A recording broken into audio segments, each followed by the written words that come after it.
안녕하세요. 이번 시간에는 자바스크립트에서 비동기 프로그래밍에 대해서 알아보도록 하겠습니다. 이 동기와 비동기라는 말이 참 어렵게 느껴지는데요. 동기라는 거는요, 프로그래밍이 순서대로 진행된다라고 생각을 하시면 돼요. 예를 들어서 이런 프로그래밍이 있다고 해볼게요.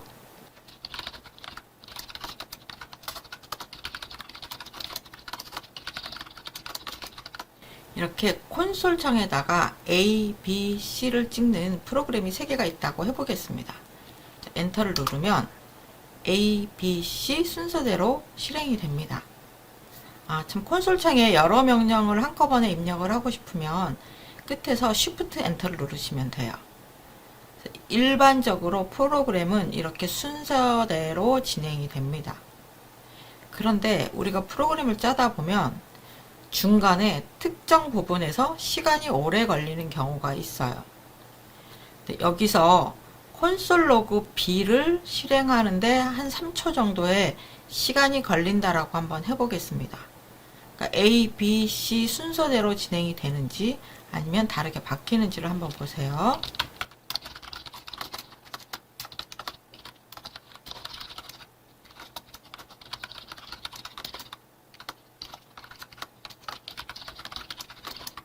실행을 해볼게요.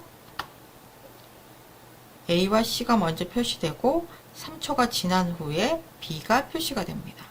순서대로 진행된다라고 하면 A를 표시하고 3초 기다렸다가 B를 표시한 다음에 C가 와야 될 것 같은데 여기서 3초나 걸린다고? 그럼 얘는 실행하도록 냅두고 C를 먼저 실행을 해요. 그리고 나서 두 번째 거를 실행을 해서 화면에 보여줍니다. 이게 비동기 프로그래밍이에요. 자바스크립트에서는 왜 이렇게 일어나냐면 일반적인 자바나 C나 이런 언어에서는요, 멀티스레드라고 해서 작업을 처리하는 스레드가 여러 개예요. 작업을 시작해서 끝내는 걸 하나의 스레드라고 하는데 멀티스레드는 이런 스레드를 한꺼번에 여러 개를 처리할 수 있다는 뜻입니다. 근데 자바스크립트는 싱글 스레드예요. 한 번에 하나의 작업만 처리할 수 있는 언어라는 뜻이죠. 그래서 A를 처리하고 이 B가 처리될 때까지 오래 기다리게 되면 뒤에 있는 작업들이 계속 밀리게 됩니다. 시간이 오래 걸리는 애는 옆에서 실행하도록 해놓고 그 다음에 있는 작업을 먼저 실행을 합니다. 이게 자바스크립트에서 일어나는 비동기 프로그래밍이에요. 이것을 우리가 자바스크립트를 서버와 통신하면서 사용을 하기 때문에 얘를 서버와 주고받을 때도 서버에서 처리가 오래 걸리는 일들이 있어요. 그럼 처리가 오래 걸리는 일들을 계속 기다려야 할 것이냐? 그건 아니죠. 서버한테 정보를 달라고 요청을 한 다음에 걔는 시간이 걸리기 때문에 나는 이미 다른 작업을 할 수가 있습니다. 그게 지난번에 배웠던 AJAX라는 기법이에요. 사이트에서 특정 부분의 내용만 변경할 수 있는 게 이 AJAX 때문인데 얘가 바로 비동기 프로그래밍입니다. 사이트 전체를 한꺼번에 가져와서 한꺼번에 보여주는 게 아니라 내가 현재 보여줄 것만 일단 화면에 보여주고 비동기를 통해서 뉴스라든지 스포츠라든지 이러한 필요한 부분만 가져와서 보여줄 수가 있습니다. 자바스크립트 프로그래밍에서 비동기 프로그래밍이 어려운 이유는요, 내가 서버에다가 어떤 자료를 요청을 해놓고 그 요청이 도착하기 전까지 다른 일들을 하고 있다가 요청에 대한 결과가 응답이 왔어요. 그러면 하던 일을 멈추고 가서 응답을 받아내서 연결해서 작업을 해야 되거든요.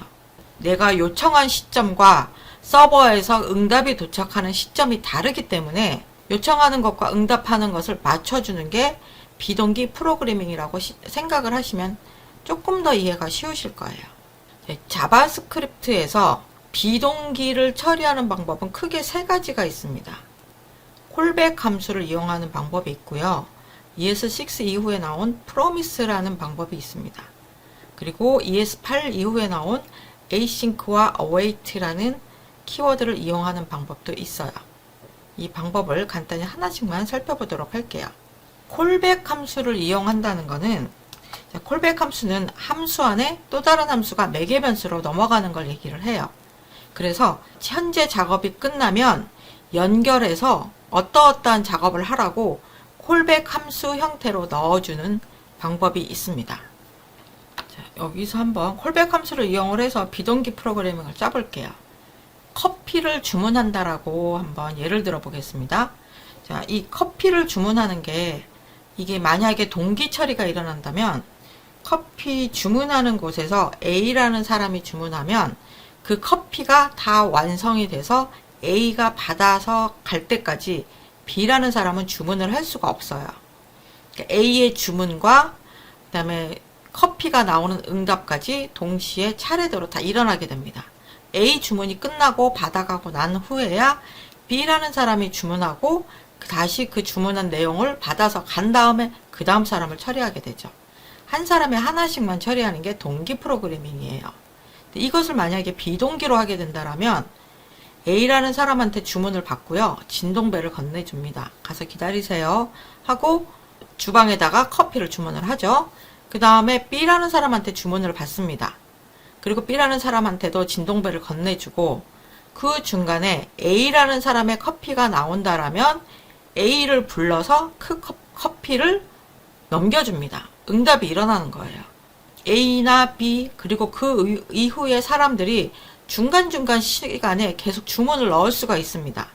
그 주문 사이에 응답이 나오게 되면 그 응답을 다시 되돌려 줄 수가 있어요.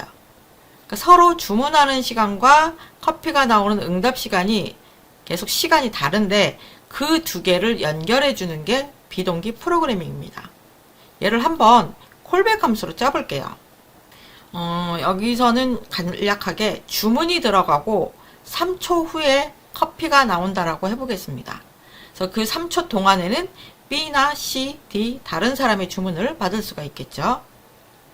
먼저 주문하는 함수를 만들어 볼게요. 오더라는 함수가 있습니다. 이 오더라는 함수가 사용자에게 커피 주문을 받는 거예요. 그리고 여기다가 뭘 지정을 해줄 거냐면 주문 받고 나서 처리해야 될 함수를 콜백 형태로 넣어줄 겁니다. 콘솔 로그 창에다가 사용자가 어떠어떤 커피를 주문했다라고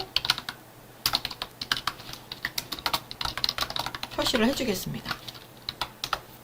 그리고 이 콜백은 주방에서 커피가 다 됐어요.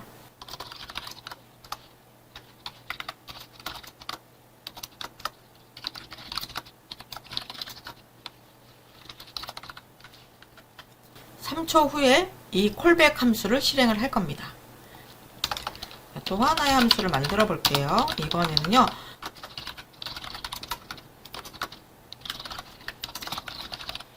이거는 커피가 다 준비되었습니다 라고 알려주는 겁니다. 그러니까 A라는 사람이 커피를 주문을 했고 3초 후에 커피가 준비가 다 됐다라고 알려주는 함수예요.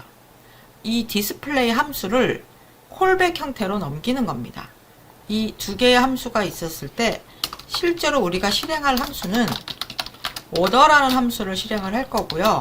사용자가 주문한 거는 아메리카노를 주문을 했고 아메리카노를 주문한 후에 실행할 함수는 디스플레이라는 함수입니다. 그러니까 내가 오더와 이 오더라는 요청이 간 후에 응답이 오면 이어서 실행할 함수는 디스플레이다 라고 콜백 형태로 넣어주는 거예요. 자, 한번 확인을 해볼게요. 다시 한번 새로 고침해 볼게요. 주문이 접수됐습니다. 3초 후에 준비가 됐다라고 화면이 표시가 돼요. 주문을 접수를 해놓고 그 기다리는 3초 동안 다른 사람의 주문을 받다가 3초가 지나니까 커피가 주문이 됐다라고 실행이 되는 거예요. 이렇게 비동기로 이루어지는 일들이 콜백을 통해서 서로 연결이 된 겁니다. 오더라는 함수와 디스플레이라는 함수가 순차적으로 일어나도록 지정을 한 거예요. 지금 보고 있는 함수는 간단한 거라서 이렇게 콜백으로 처리해도 문제가 없습니다. 이번에는요, 예를 들어서 1초마다 A, B, C, D 순서대로 표시하는 함수를 만든다고 해볼게요. 그런데 함수 이름을 따로 지정하지 않고요. 함수 안에 익명함수로 사용을 했습니다. 디스플레이 레터라는 함수는 일단 A를 찍고 그 안에 익명함수 형태로 set time out 1초, 1초 후에 B를 찍고요. 다시 그 안에 set time out 1초, 1초 후에 C를 찍고 이런 형식으로 지정을 했어요. 콜백 안에 또 다른 콜백이 들어가 있고 그 안에 또 다른 콜백이 들어가 있어요. 그래서 콜백이 계속 꼬리에 꼬리를 물고 들어가 있기 때문에 작성하는 순간에는 이해가 되겠지만 한참 시간이 흐르는 후에 이 소스를 수정을 한다고 생각하면 꽤 복잡합니다. 또는 다른 사람이 들여다봤을 때는 이걸 한참 읽어봐야 돼요. 이렇게 복잡해지는 것을 콜백 지옥이라고 해요. 콜백 지옥이 생기면 가독성이 떨어지고요. 일단 봐도 한눈에 잘 안 들어오죠. 그리고 오류가 발생했을 때 디버깅 하기가 어려워집니다. 간단한 함수를 비동기로 처리한다면 콜백도 아주 편리하고요.